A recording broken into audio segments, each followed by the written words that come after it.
les stages sont utiles, peuvent être utiles dès les premières violences. Je n'ai pas les éléments pour savoir de quel type de violence il s'agissait, donc je ne peux pas précisément vous donner d'informations. Ces stages sont utiles s'il s'agit des premières violences.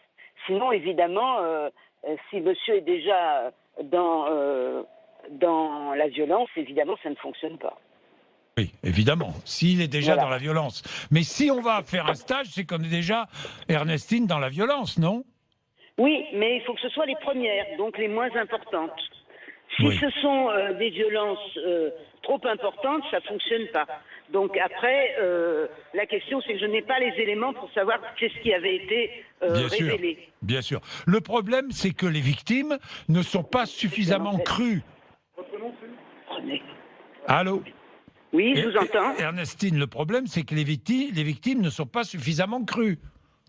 Non, les victimes ne sont pas suffisamment crues. En fait, on a la présomption d'innocence pour l'agresseur, on devrait avoir la présomption de véracité pour la victime et en fait croire la victime davantage que ce que l'on fait aujourd'hui encore. Oui, évidemment, il faudrait une présomption de véracité pour les victimes.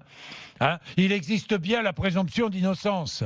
Absolument, c'est pour ça qu'il faudrait faire le parallèle et être finalement davantage dans la protection que nous ne sommes aujourd'hui. Évidemment. Il n'empêche, ces stages de sensibilisation aux violences conjugales, ça sert quand même à quelque chose. Oui, bien sûr, ça sert à quelque chose. Pour les premières violences, souvent, finalement, les femmes ne révèlent les violences que bien après. Oui, bien après. Donc pour les premières violences. Bien après. Donc on a besoin finalement d'être. Je suis à l'antenne. On a besoin d'être. Oui. Bien. On a besoin d'avoir davantage de moyens de protection, notamment le téléphone grave danger qui fonctionne. Il y en a 870 en France, seulement 330 sont distribués.